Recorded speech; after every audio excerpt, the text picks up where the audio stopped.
Hi everyone, welcome back to my channel.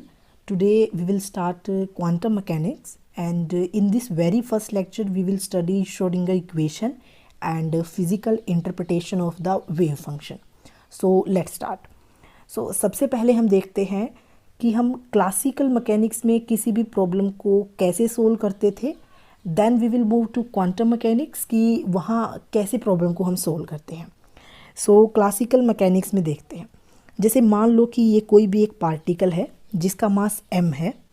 हमें classical में क्या होता था कि कुछ इनिशियल कंडीशंस दी होती थी, मतलब जैसे t इज़ इक्वल्स टू 0 पे पार्टिकल की पोजीशन ये है या फिर पार्टिकल की वेलोसिटी मोमेंटम ये कुछ दिया होता था. t इज़ इक्वल्स टू 0 यानी कि इनिशियल कंडीशंस पे.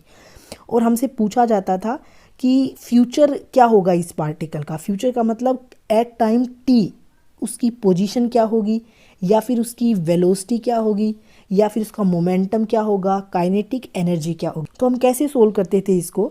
बेसिकली हम यूज़ करते थे Newton second law, that is F is equals to m a को हम यूज़ करते थे.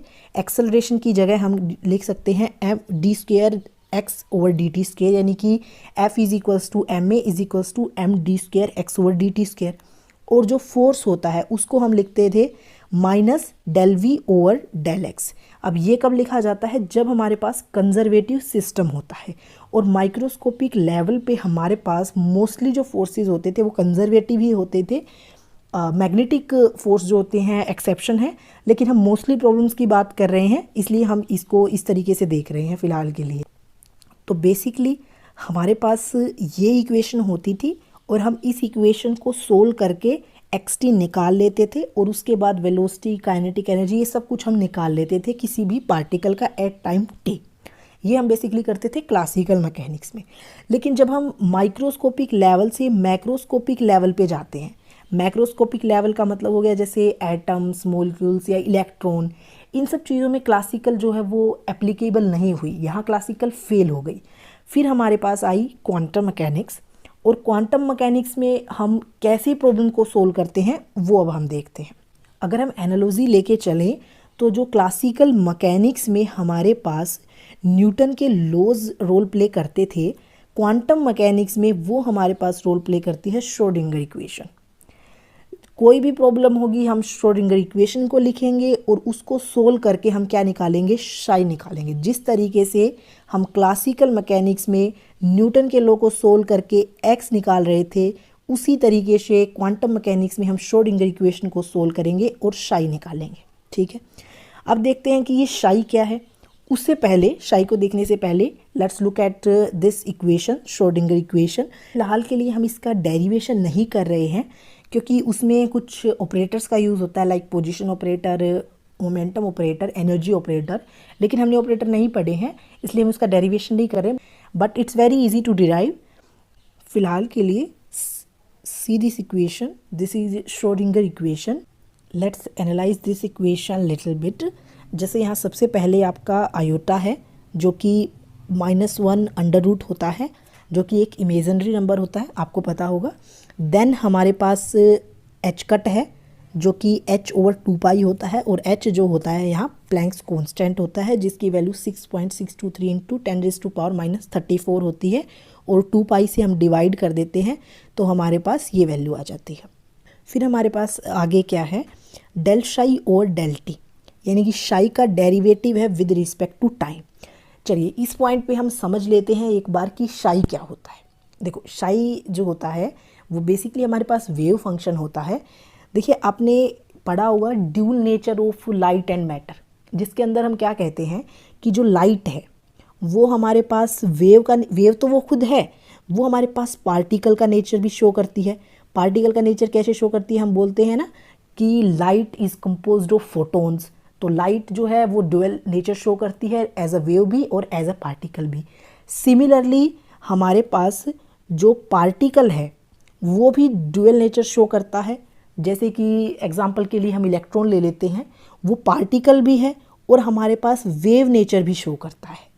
तो अब कोई भी अगर वेव होगी तो उसके लिए कोई इक्वेशन भी होगी. जैसे मान लो हमारे पास कोई भी एक ये किसी भी तरीके की मान लो एक स्ट्रेट लाइन होती है, इसकी इक्वेशन होती है y is equals to x. या फिर हम ऐसे कोई भी साइन की वेव सुनी होगी आपने, इस तरीके से वेव होती है तो उसकी इक्वेशन भी हम बोलते हैं साइन ओमेगा टी। मतलब ये है कि कोई भी वेव होती है तो उसकी एक इक्वेशन होती है हमारे पास। अब जो मैटर वेव होगी, मैटर वेव का मतलब क्या हो गया, the wave associated with matter, that means the wave associated with particle. फिलहाल के लिए समझ लो ये जो इलेक्ट्रॉन है इसके साथ जो वेव एसोसिएटेड है, अब वो वेव भी किसी न किसी के साथ रिप्रेजेंट की जाएगी, और वो जिससे रिप्रेजेंट की जाती है वो हमारे पास होता है साई, जिसको वेव फंक्शन बोलते हैं, जो रिप्रेजेंट करता है मैटर वेव को। ओके, तो आई होप कि साई भी क्लियर हो गया आपको कि साई क्या है। चलिए, तो अब राइट हैंड साइड को देखते हैं। यहाँ minus h cut square over 2m है, m basically mass of the particle, और यहाँ डबल डेरिवेटिव है साई का with respect to x, position के रिस्पेक्ट में। यहाँ हम वन डायमेंशन इक्वेशन लेके चल रहे हैं, इसलिए मैं x की बात कर रही हूँ। ओके, नेक्स्ट हमारे पास है v इंटू साई, ये बेसिकली पोटेंशियल एनर्जी और फंक्शन हो गया। ठीक है, तो यहाँ तक हमें श्रोडिंगर इक्वेशन क्लियर हो जाती है कि जिस तरीके से क्लासिकल में हम न्यूटन लॉ को बार बार यूज़ करते हैं, क्वांटम मैकेनिक्स में हम श्रोडिंगर इक्वेशन को बार बार यूज़ करेंगे। Keep that into your mind, it's a very important equation. Okay, so let's move next. अब बात आती है फिजिकल इंटरप्रिटेशन। जिस तरीके से क्लासिकल मैकेनिक्स में हम एक्स निकाल रहे थे तो वो हमें बता रहा था कि पार्टिकल की पोजीशन कहाँ है। अब हम, जैसे मैंने आपको बताया था कि यहाँ हम एक्स निकालते हैं और यहाँ हम साई निकालते हैं, तो हमें साई क्या बता रहा है उस पार्टिकल के बारे में? क्या वो पोजीशन बता रहा है या फिर क्या बता रहा है हमें साई? ये इसकी फिजिकल इंटरप्रिटेशन है। मतलब हमने श्रोडिंगर इक्वेशन को सोल्व किया, हमने साई को निकाल लिया, तो बेसिकली हमें पार्टिकल के बारे में क्या इन्फॉर्मेशन मिली। जिस तरीके से क्लासिकल मैकेनिक्स में एक्स निकाला तो हमें पोजीशन का पता लग गया पार्टिकल की, तो हमें साई निकालने के बाद क्वांटम मैकेनिक्स में क्या पता लग गया। ये बेसिकली है फिजिकल इंटरप्रिटेशन। अब यहाँ आती है एक प्रॉब्लम। अब वो प्रॉब्लम क्या है वो देखते हैं। देखो, साई जो है वो एक कॉम्प्लेक्स नंबर है। तो सबसे पहली बात कि कॉम्प्लेक्स नंबर क्या है, और दूसरी बात कि साई जो है वो कॉम्प्लेक्स नंबर क्यों है। Let's understand this. Okay, so जो कॉम्प्लेक्स नंबर है आपके, वो होते हैं a plus iota b type के। मतलब कि a जो है यहाँ रियल नंबर है। ये समझ सकते हो कि complex number is basically the combination of real number and imaginary number. So psi जो है हमारे पास एक कॉम्प्लेक्स नंबर है। ये तो पता लग गया कि कॉम्प्लेक्स नंबर क्या है, लेकिन साई यहाँ कॉम्प्लेक्स नंबर क्यों है? Let's understand this. देखो, साई जो है हम अपोजिट मान के चलते हैं कि रियल नंबर है। अब अगर देखो साई रियल नंबर होगा तो ये क्वांटिटी भी हमारे पास रियल होगी, क्योंकि डेरिवेटिव भी रियल ही आएगा, और ये चीज़ें ये तो रियल है ही हमारे पास, और ये जो क्वांटिटी है ये भी रियल है क्योंकि साई यहाँ भी रियल हो गया। तो अगर ये पूरी की पूरी क्वांटिटी राइट हैंड साइड वाली आपकी रियल आ गई, ठीक है, और ये जो लेफ्ट हैंड साइड वाली है, अब जो del psi over del t हो गया, ये भी रियल आएगा, लेकिन आयोटा तो इमेजिनरी है। इसका मतलब ये हो गया कि जो पूरी लेफ्ट हैंड साइड होगी आपकी वो इमेजिनरी आ गई। अब ये तो कॉन्ट्रडिक्शन हो गई, लेफ्ट हैंड साइड आपकी इमेजिनरी आ रही है और राइट हैंड साइड आपकी रियल आ रही है। तो इसका मतलब ये है कि साई जो है वो एक रियल नंबर नहीं है, साई जो है वो एक कॉम्प्लेक्स नंबर है। ओके, सो आई होप कि एक चीज़ आपको क्लियर है कि साई कॉम्प्लेक्स नंबर क्यों है। ठीक है, अब हमने बात की थी कि फिजिकली हमें क्या पता लगता है। अब साई तो हमें फिजिकली कुछ नहीं दे रहा है क्योंकि वो तो एक कॉम्प्लेक्स नंबर है, लेकिन हम तो रियल सिचुएशन की बात कर रहे हैं। तो इसका मतलब ये हो गया कि हमने जो इतनी मेहनत की, श्रोडिंगर इक्वेशन सोल्व की, साई निकाला, लेकिन हमें कुछ मिला ही नहीं। हमें पता ही नहीं है कि हमें क्या मिला। हमने साई मिल तो गया, लेकिन हमें नहीं पता वो पार्टिकल के बारे में क्या दे रहा है, और वो तो कॉम्प्लेक्स नंबर है, वो तो रियल में कुछ उसकी तो रियल में कुछ इंटरप्रिटेशन ही नहीं है। तो इसका मतलब है कि कुछ ना कुछ ऐसा होगा जो रियल भी होगा और जो साई की हेल्प से निकलेगा, और जो निकलेगा उसकी कुछ ना कुछ फिजिकल इंटरप्रिटेशन होगी क्योंकि वो रियल होगा। ठीक है, तो अब इसकी क्या फिजिकल इंटरप्रिटेशन निकल के आई है, उससे पहले थोड़ा कॉम्प्लेक्स नंबर का मैथमेटिक्स समझते हैं, फिर इस चीज़ पे जाते हैं कि फिजिकल इंटरप्रिटेशन क्या है। ठीक है, देखो यहाँ मैंने कोई भी एक कॉम्प्लेक्स नंबर लिया a प्लस आयोटा बी, यहाँ जो है मैंने कॉम्प्लेक्स कंजुगेट ली a minus iota b, complex conjugate में हम कुछ नहीं करते, बस आयोटा जो है उसको जो है माइनस आयोटा से चेंज कर देते हैं, ठीक है।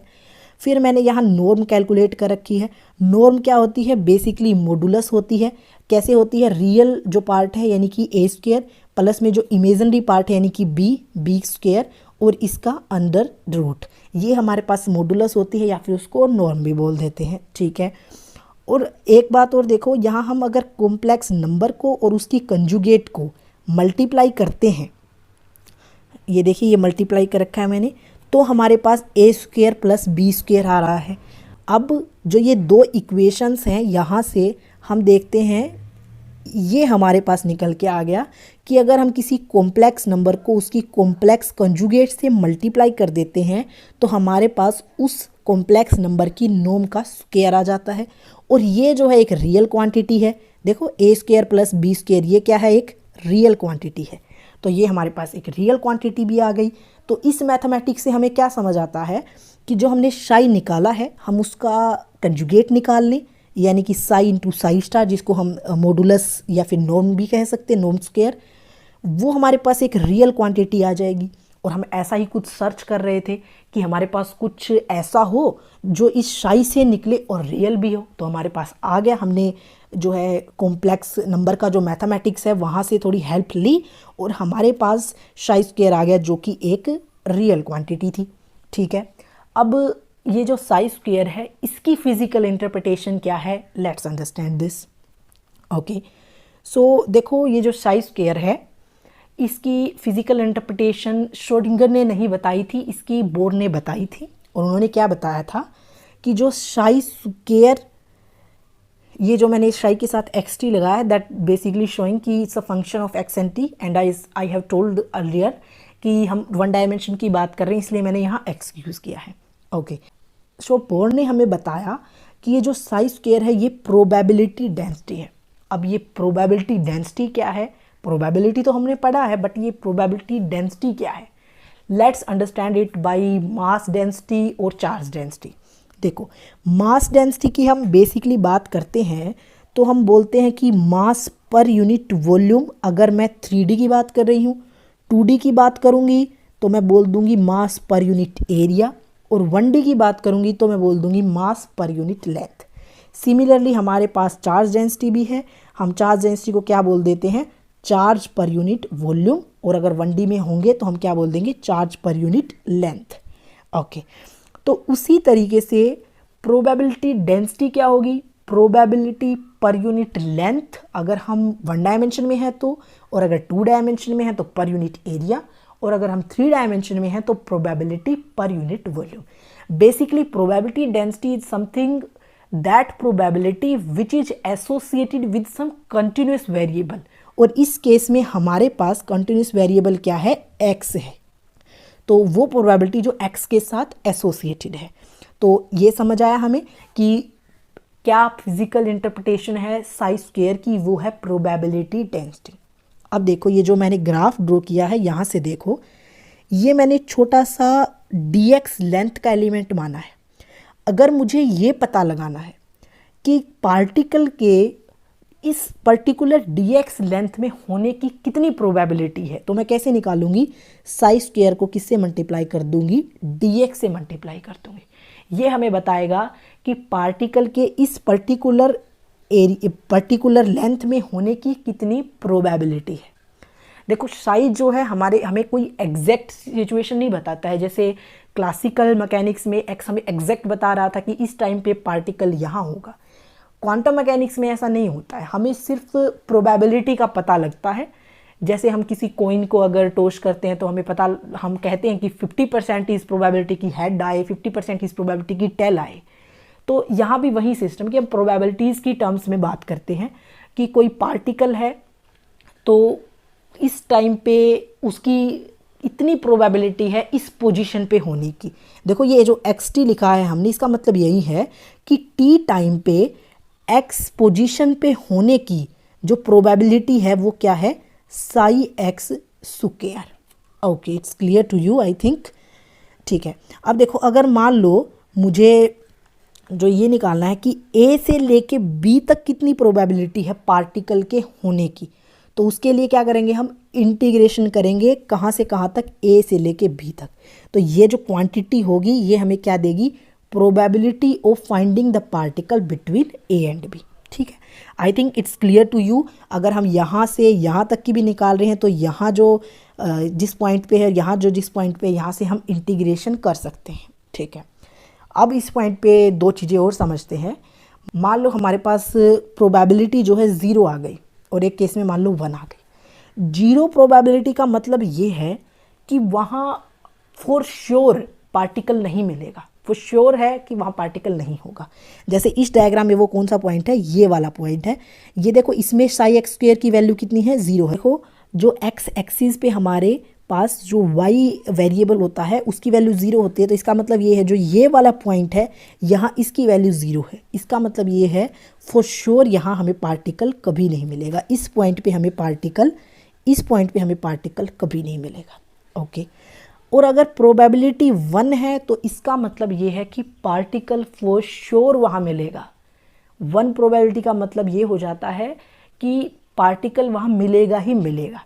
अब नेक्स्ट मैंने क्या किया है, लिमिट को मैंने -इन्फिनिटी से इन्फिनिटी लिया है। मतलब ये है कि ऑल ओवर द स्पेस अब पार्टिकल चाहे यहाँ मिले, चाहे यहाँ मिले, चाहे यहाँ मिले, कहीं ना कहीं मिलेगा ज़रूर। तो इसका मतलब ये हो गया कि इस क्वांटिटी की वैल्यू हमारे पास क्या होनी चाहिए, 1 होनी चाहिए। क्यों होनी चाहिए, क्योंकि हमें पता है पूरे के पूरे स्पेस में यानी कि -इन्फिनिटी से इन्फिनिटी में पार्टिकल कहीं ना कहीं तो मिलेगा, और अगर मिलेगा तो उसकी प्रोबेबिलिटी क्या हो जाएगी, 1 हो जाएगी। Okay, I think it's very clear to you.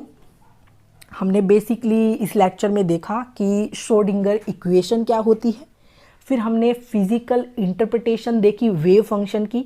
Basically Sai की कोई भी हमें फिजिकल इंटरप्रिटेशन नहीं मिली, हमें साई स्क्वायर की मिली, और वो क्या मिली, प्रोबेबिलिटी मिली। वो हमें बेसिकली बताता है कि किस टाइम पे किस पोजीशन पे कितनी प्रोबेबिलिटी है पार्टिकल के होने की। एग्जैक्ट नहीं है क्वांटम मैकेनिक्स, यहाँ प्रोबेबिलिटी की टर्म्स में ही बात होती है। Okay, thank you very much and stay connected to the channel and please subscribe and share.